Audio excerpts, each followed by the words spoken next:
नमस्कार साथियों, स्वागत है आप सभी का हमारे YouTube channel TKM educational platform पर। दोस्तों, कल की जो क्लास हुई थी उसके अंदर हम एक प्रश्न गलत हो गया था। उसमें जो है बाखड़ा नांगल बांध जो है बनास नदी पर बता दिया था, लेकिन बाखड़ा नांगल बांध जो है सतलज नदी पर बनाया गया है। कहाँ पर है? सतलज नदी पर। तो चलिए शुरू करते हैं आज की क्लास। आज का हमारा पहला प्रश्न है, कालीबंगा सभ्यता किस खोज किसके द्वारा की गई थी? इन कालीबंगा सभ्यता की खोज किसके द्वारा की गई थी? रतन चंद्र अग्रवाल, अमलानंद घोष, अक्षय कीर्ति व्यास या फिर उपयुक्त सभी? तो दोस्तों, कालीबंगा सभ्यता की खोज अमलानंद घोष के द्वारा की गई थी। तो हमारा बी ऑप्शन राइट होगा। अगर कालीबंगा सभ्यता की बात की जाए तो कालीबंगा सभ्यता है हनुमानगढ़ जिले में। कहाँ पर है? हनुमानगढ़ जिले में घग्गर नदी के किनारे पर स्थित है। और इसकी शाब्दिक अर्थ की बात करें तो इसका शाब्दिक अर्थ होता है काली चूड़ियाँ, काले रंग की चूड़ियाँ या काली चूड़ियाँ। चलते हैं आगे। आगे है कालीबंगा सभ्यता की खुदाई 1961 से 69 ईस्वी तक बी विलाल व बी के थापर के द्वारा करवाई गई थी। यानी उत्खनन तो मतलब खोज तो जो है अमलानंद घोष ने की थी, और इसकी खुदाई जो है बी विलाल व बी के थापर के द्वारा करवाई गई थी। अगला प्रश्न है, आहट सभ्यता किस नदी के किनारे पर स्थित है? आयड़ या बेड़च, लूनी, बनास या फिर घग्गर नदी के किनारे पर? तो साथियों, आहट सभ्यता है आयड़ या बेड़च नदी के किनारे पर स्थित। कहाँ पर है? आयड़ या बेड़च नदी के किनारे, उदयपुर जिले के अंदर। कहाँ पर है? उदयपुर में। अगला प्रश्न है, यानी आगे है, आर्ट सभ्यता की खोज 1953 ईस्वी के अंदर अक्षय कीर्ति व्यास ने की थी, और इसका उत्खनन कार्य रतन चंद्र अग्रवाल और HD सांकलिया के निर्देशन में हुआ। आगे हैं, चंबल सिंचाई परियोजना में राजस्थान व मध्य प्रदेश का क्रमशः हिस्सा है 55%, 50%, 55-45% या फिर 50-50% या फिर 40-60% या फिर इनमें से कोई नहीं। तो दोस्तों, चंबल सिंचाई परियोजना की बात करें तो चंबल सिंचाई परियोजना है राजस्थान व मध्य प्रदेश की संयुक्त परियोजना, और इसमें दोनों की हिस्सेदारी 50-50% थी। कितनी थी? 50-50%। और चंबल सिंचाई परियोजना, इसके अलावा कल हमने जो है माई बजाज सागर परियोजना के बारे में बात की थी। माई बजाज सागर परियोजना में जो राजस्थान व गुजरात की संयुक्त परियोजना थी, और इसमें राजस्थान की हिस्सेदारी की बात की जाए तो इसकी हिस्सेदारी थी 45% और गुजरात की हिस्सेदारी थी 55%। तो चलते हैं आगे। अगले प्रश्न है, निम्न में से कौन सा बांध चंबल नदी पर नहीं बना हुआ है? राणा प्रताप सागर बांध, जवाहर सागर बांध, माही बजाज सागर बांध या फिर कोटा बैराज? साथियों, चंबल नदी पर जो है माही बजाज सागर बांध नहीं बना हुआ है, तो हमारा सी ऑप्शन राइट होगा। माही बजाज सागर बांध माही नदी पर बनाया गया है, माही नदी पर, बांसवाड़ा जिले के अंदर। और चंबल नदी की बात की जाए तो चंबल नदी पर जो है 4 बांध बनाए गए हैं, जिसमें राणा प्रताप सागर बांध, जवाहर सागर बांध, कोटा बैराज और एक है गांधी सागर बांध। ये 4 बांध बनाए गए हैं चंबल नदी पर। अगला प्रश्न है, निम्न में से कौन सा बांध राजस्थान में नहीं है? गांधी सागर, कागदीपिक बांध, कोटा बैराज या फिर बिसलपुर बांध? तो दोस्तों, गांधी सागर बांध जो है राजस्थान में नहीं बनाया गया है। गांधी सागर बांध मध्य प्रदेश के अंदर स्थित है। कहाँ पर है? मध्य प्रदेश के अंदर, और ये चंबल नदी पर स्थित है। कहाँ पर है? चंबल नदी पर। अगला प्रश्न है, राजस्थान में प्रथम सूती वस्त्र मिल कहाँ स्थापित की गई थी? भीलवाड़ा में, ब्यावर में, किशनगढ़ में या फिर गुलाबपुरा में? तो प्रथम सूती वस्त्र मिल की बात करें तो प्रथम सूती वस्त्र मिल की स्थापना की गई थी ब्यावर के अंदर। कहाँ पर? ब्यावर अजमेर के अंदर। अगला प्रश्न है, सीमेंट उत्पादन में राजस्थान का कौन सा स्थान है?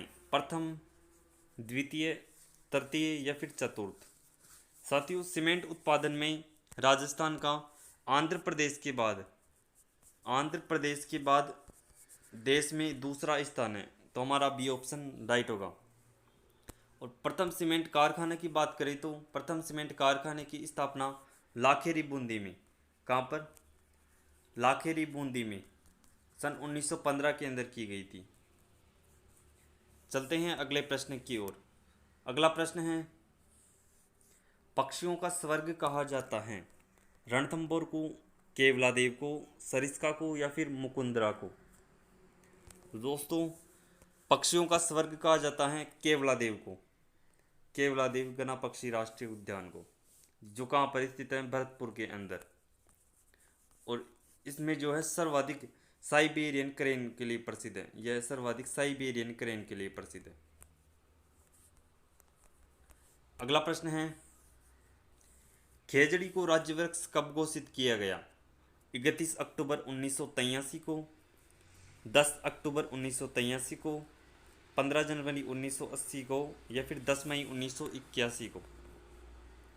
तो दोस्तों खेजड़ी को राज्य वृक्ष घोषित किया गया था 31 अक्टूबर 1983 को, तो हमारा ए ऑप्शन राइट होगा।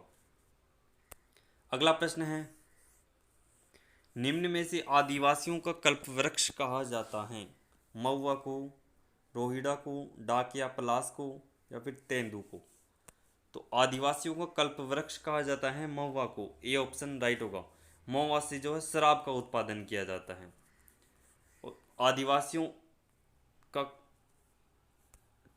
किस शहर की बात करें तो आदिवासियों का शहर कहा जाता है बांसवाड़ा जिले को। अगला प्रश्न है, यानी आगे ये भी इम्पोर्टेंट है, यानी आदिवासियों का हरा सोना कहा जाता है किसी बांस को, और जंगल की ज्वाला कहा जाता है डाक या पलास को। अगला प्रश्न है, चांद बावड़ी कहाँ स्थित है, आभानेरी, सांगानेर, चूरू या फिर नागदा। तो चांद बावड़ी की बात की जाए तो चांद बावड़ी स्थित है आभानेरी के अंदर, तो हमारा ए ऑप्शन राइट होगा। आभानेरी कहाँ पर स्थित है, दौसा में। अगला प्रश्न है, सीज की स्थापना किन जिलों को मिलाकर की गई थी। दोस्तों सीज की फुल फॉर्म की बात करें तो सीज की फुल फॉर्म होती है सोलर एनर्जी एंटरप्राइजिंग जोन।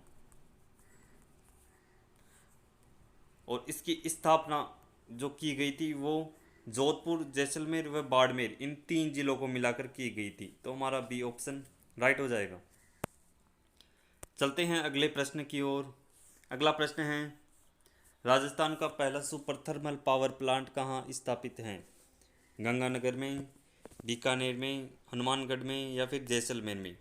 तो राजस्थान का जो पहला सुपर थर्मल पावर प्लांट है वो गंगानगर में स्थित है, सूरतगढ़ के अंदर। गंगानगर में भी कहाँ, सूरतगढ़ के अंदर।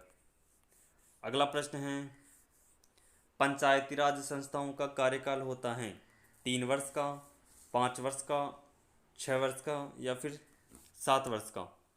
तो दोस्तों पंचायती राज संस्थाओं का कार्यकाल होता है 5 वर्ष का, तो हमारा बी ऑप्शन राइट होगा। अगर पंचायती राज संस्थाओं का चुनाव लड़ने के लिए न्यूनतम आयु जो है 21 वर्ष निर्धारित की गई है। आयु की बात की जाए तो न्यूनतम आयु कितनी वर्ष की गई है, 21 वर्ष निर्धारित की गई है। अगला प्रश्न है, यानी आज का हमारा अंतिम प्रश्न की बात करें तो अंतिम प्रश्न है, निम्न में से किस परियोजना में राजस्थान में जल संरक्षण हेतु प्रथम बार फव्वारा सिंचाई पद्धति को अनिवार्य रूप से लागू किया गया, इंदिरा गांधी नहर परियोजना में, नर्मदा नहर परियोजना में, चंबल नहर परियोजना में या फिर माही बजाज सागर परियोजना में।